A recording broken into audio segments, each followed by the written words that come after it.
Hi everyone and welcome to the final episode in my favourites of 2023 series. This has been a long one. Do I look beaten? I am ready for this series to end now so we can move on to pastures new.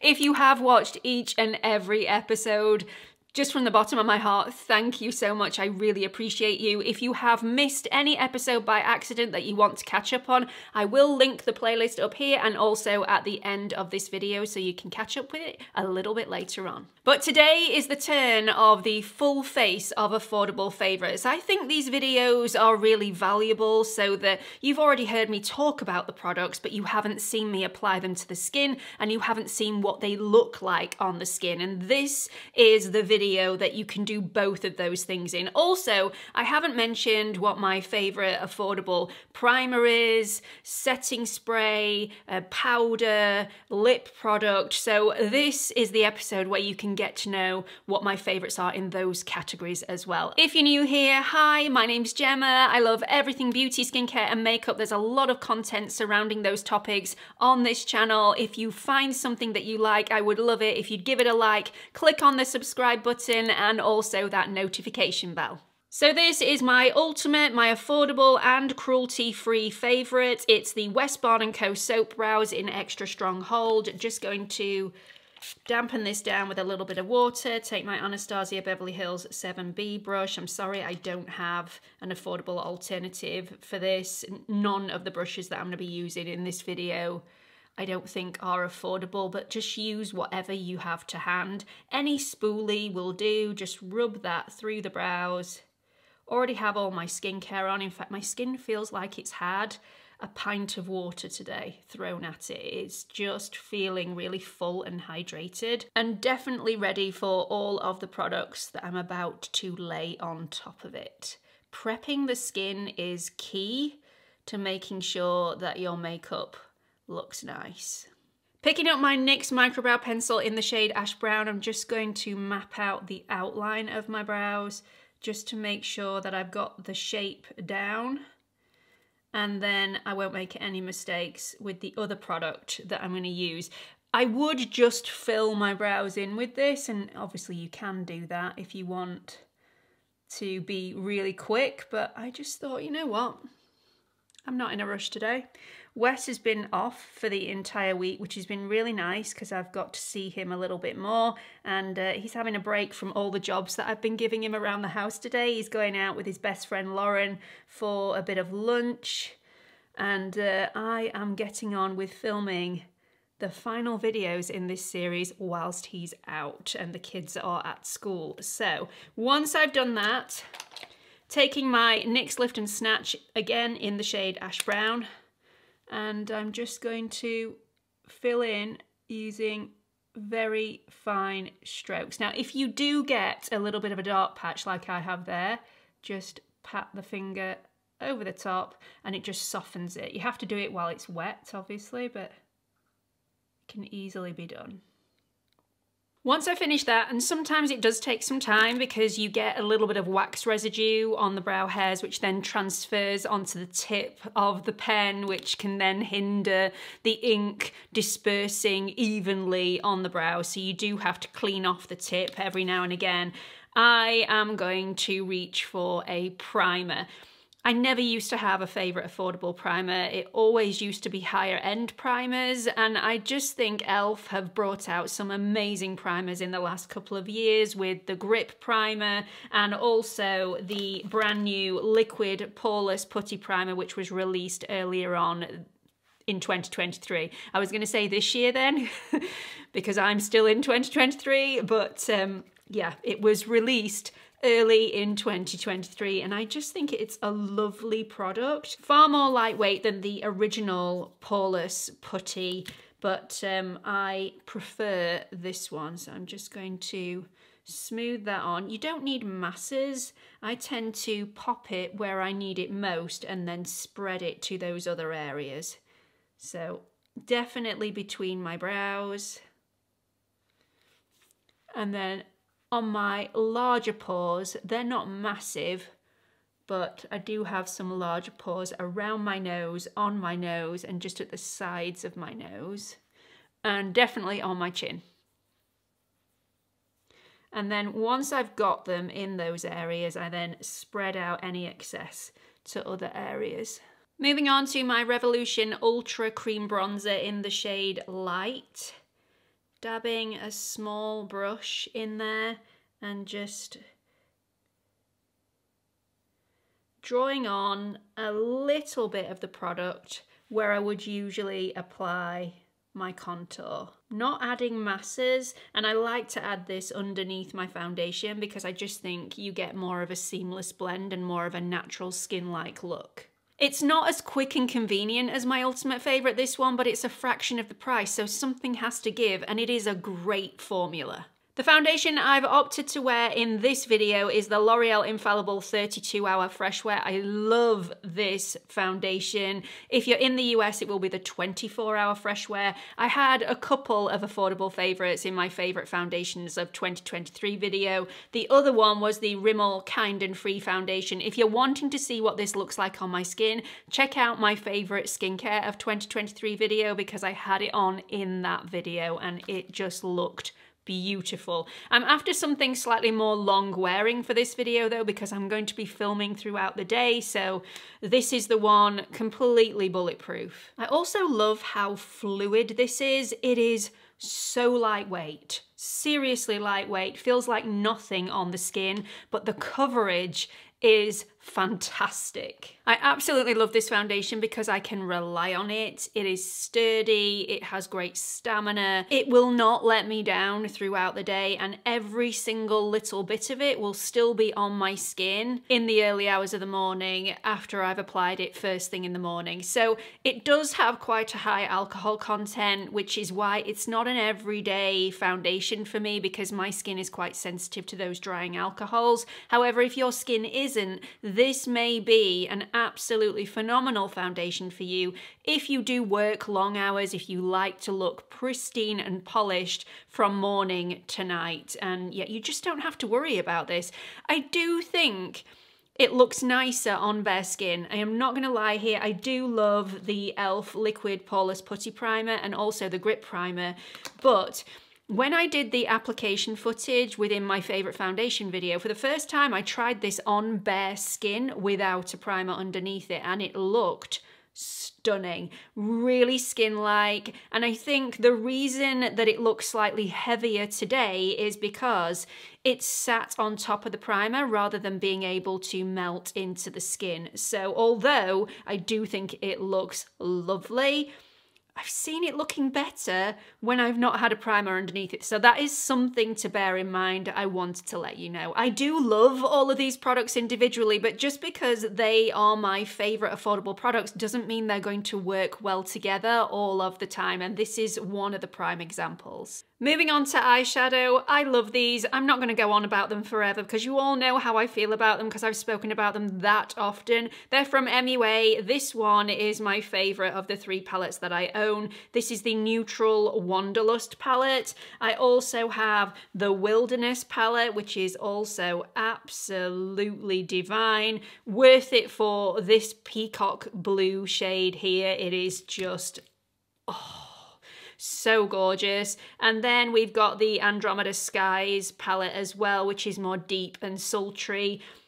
Again, because this is so wearable, the Neutral Wanderlust palette has to be my favourite. So this is the one I'm going to use today, dipping straight into this mid shade, which is a matte, and just going to wing that out at the edge on both sides. And then connect the dots and blend that out. Once I blended that out, I'm just going to add a little bit more to deepen up that outer edge with exactly the same shadow. And then I'm going to do the same on this inner corner, just in the crease and about a third of the way up, leaving a third gap in the middle. These are so easy to blend. They actually took my breath away how easy they were and how phenomenally good the quality of these shadows were. So I'm just going to take a little bit of this deeper metallic cream shadow. I mean, I call it a cream shadow. It's not, but it's so soft and creamy. It's so good. And I'm patting that on the outer edge of the eye, just to add a little bit of depth. Then taking my favourite shade in the entire palette, this goldy, bronzy, just, oh, look how beautiful that is. And I'm popping that right in the middle and then creeping up slightly above the crease. Then blend all that together with my fluffy brush, making sure we got no harsh edges, everything's seamless. And then move on to a little bit of liner, and for liner, we're using this deep chocolate brown, simply dipping my Refa 29 brush within that chocolate brown shade and dabbing that all the way along the upper lash line from about mid-pupil to the outer edge. Then I'm just going to wing that out slightly, not masses. I don't want a massive flick on the end, but just a little bit. Next, we're going to cover over those dark circles. I'm going to be using the e.l.f. Camo Colour Corrector in the shade Peach, popping a bit of that on the back of my hand, and then using my BK Beauty 207 brush, which I think is the most perfect brush for the application of colour correctors, because it's dense, so you get enough on underneath the eye, but it's also small enough so that it's incredibly precise and you only get it within those areas of darkness. Don't take it anywhere else. If you can avoid getting too much product underneath the eye, I think you should. Next up, we're going to look slightly more polished, covering that over with a bit of concealer. This is from Catrice and it's the Liquid Camouflage High Coverage Concealer. I have the shades 010 and 020. I'm actually going to use both of these because 010 is slightly too fair for me and 020 is slightly too dark. I'm in that in-between stage at the moment, but don't mind mixing these. They're going to last double the length because I'm not using as much product. And they're very, very simple to mix. You just mix it on the back of your hand. These are so lightweight, really smooth consistency, and they allow you to tap them on underneath the eye, and you've got a bit of time to mess around with the concealer before it dries down. And I really like that.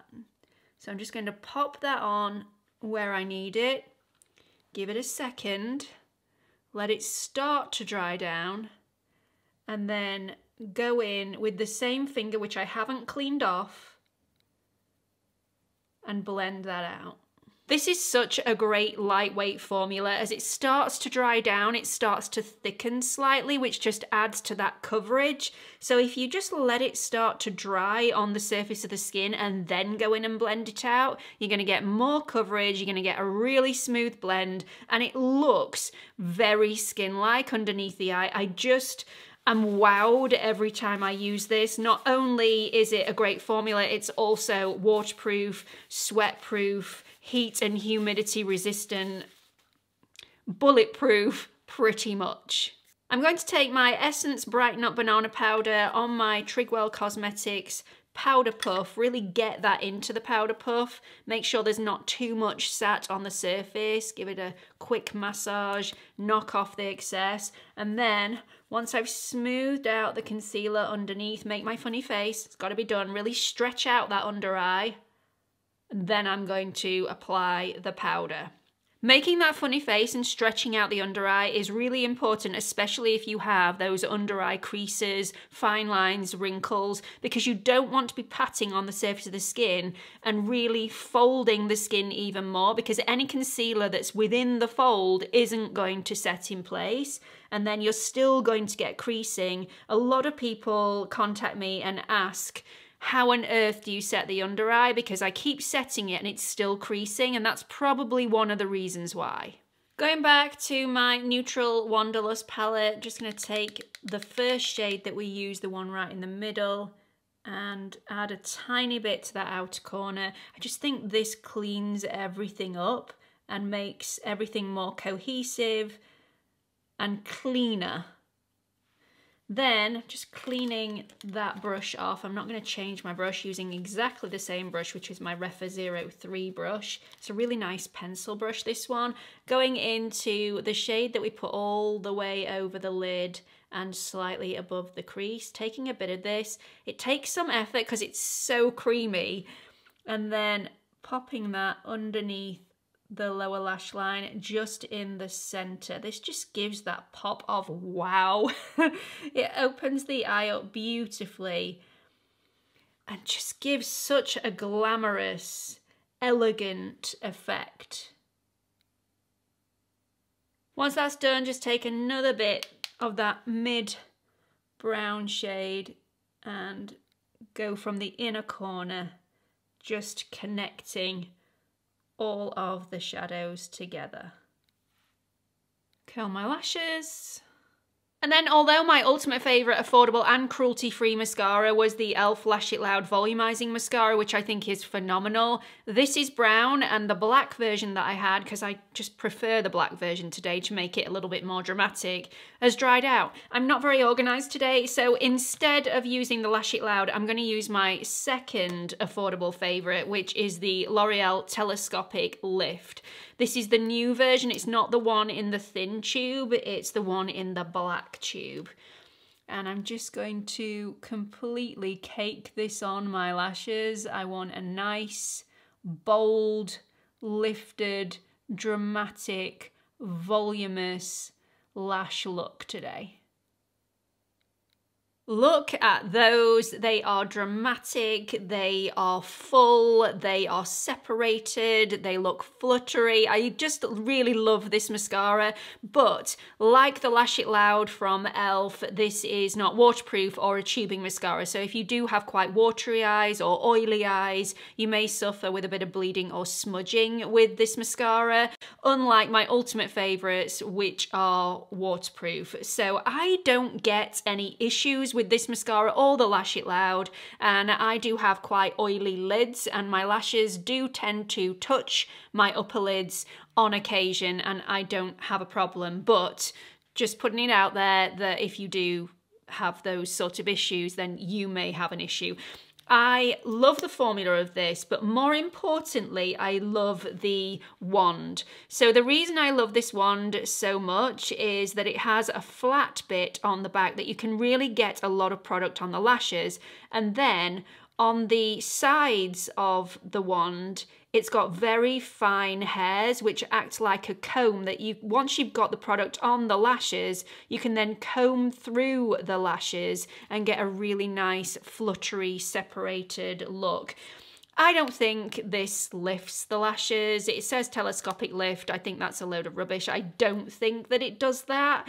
I also don't think that this massively holds a curl like a waterproof mascara would. So if you like to curl your lashes and you want that curl to be held throughout the day, this one might not be for you. It is quite a lightweight formula, but once it dries down, it can be a little heavy on the lashes and sort of pull that curl down. But I do think my lashes look really nice. It's just they're not as lifted as I would usually go for. I do like a large curl. Favourite affordable highlighter.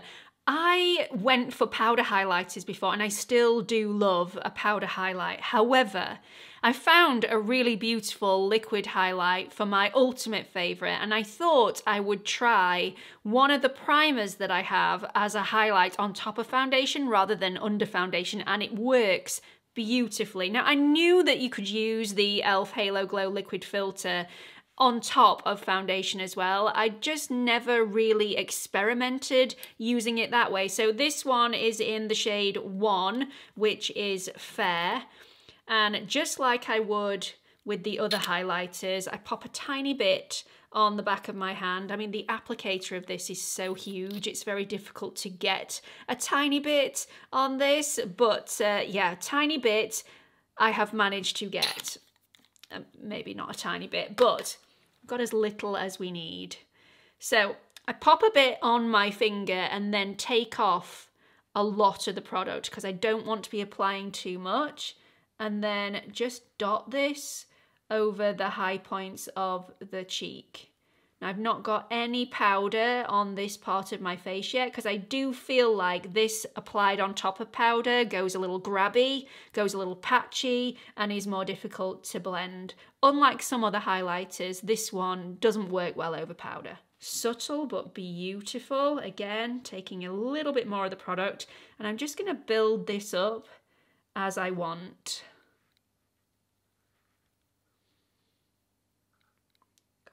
So nice.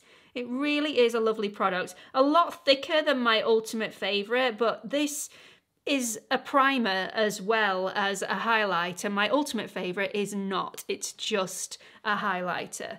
So this has multi-purpose versatility.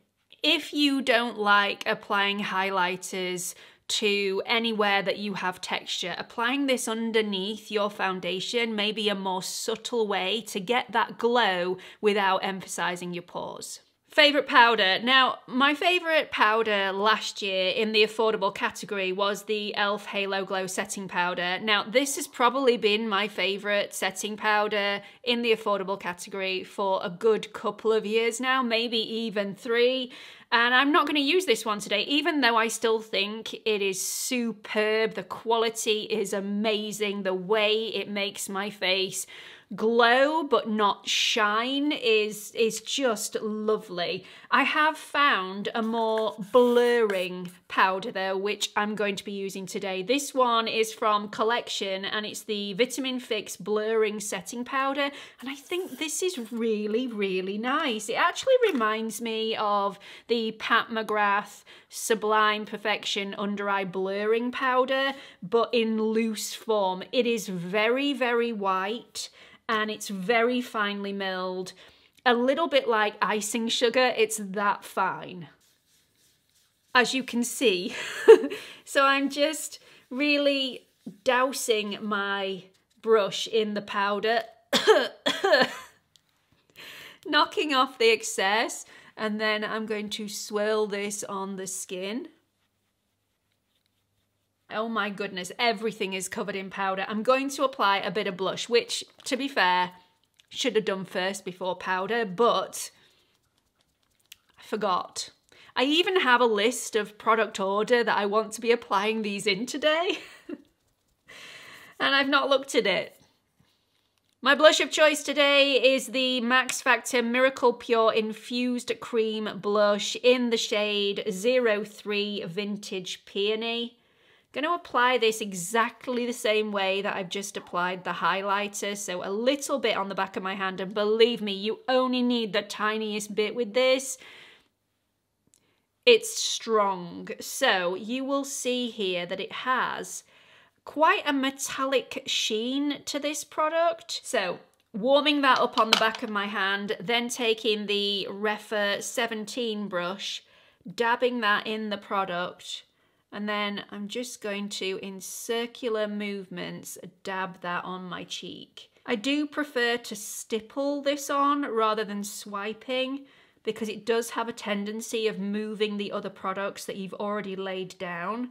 So stippling for me is the way to go. Look how beautiful that is. It just adds to the sheen on the cheek. It looks very girly, very youthful, very glowy. It's such a lovely blush. It's a bit finicky to apply. It's a bit messy to apply, but once you've got that down, it is so worth it. And it lasts all day. Favourite affordable lip combo. Firstly, we've got the NYX Line Loud lip liner in the shade Global Citizen.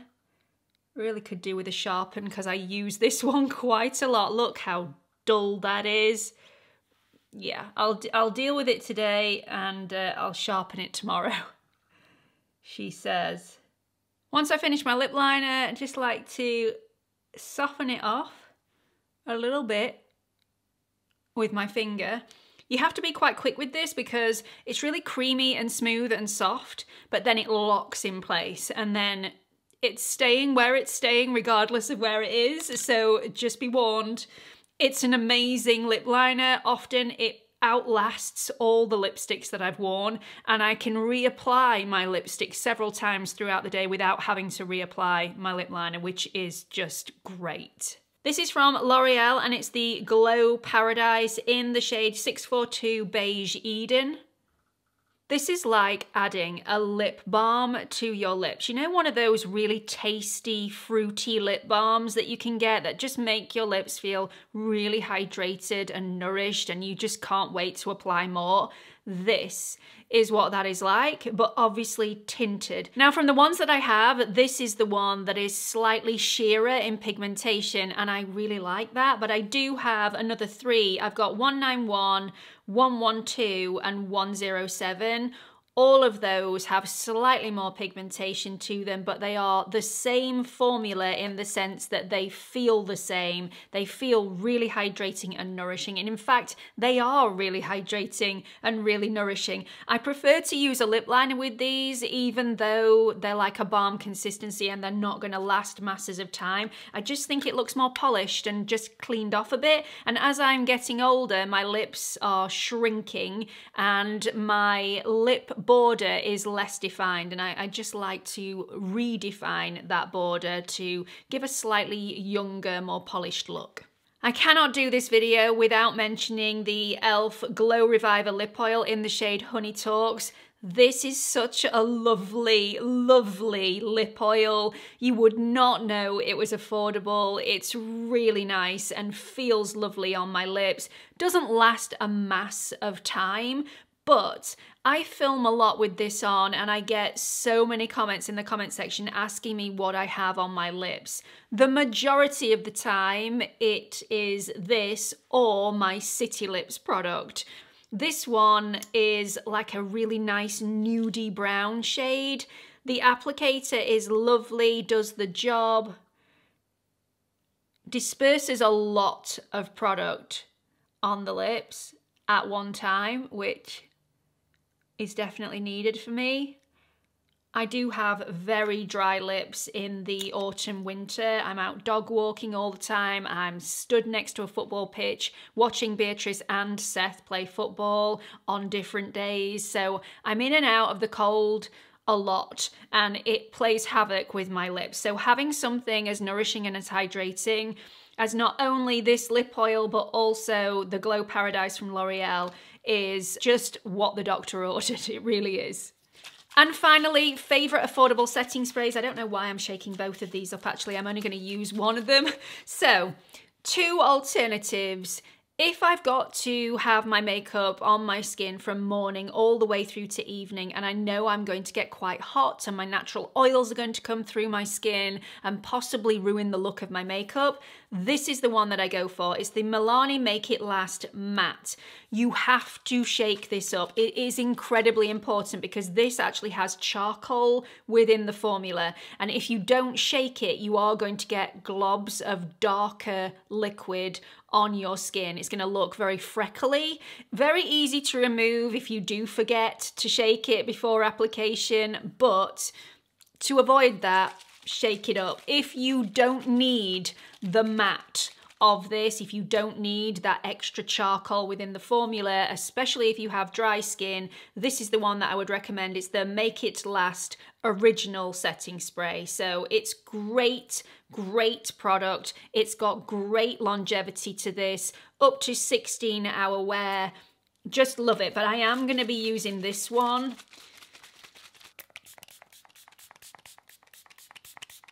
It's got a really fine mist on this, which I like, and is very unusual for an affordable setting spray. Usually it's a little bit more globby than that and a bit spitty on your face, but this has a really lovely fine mist.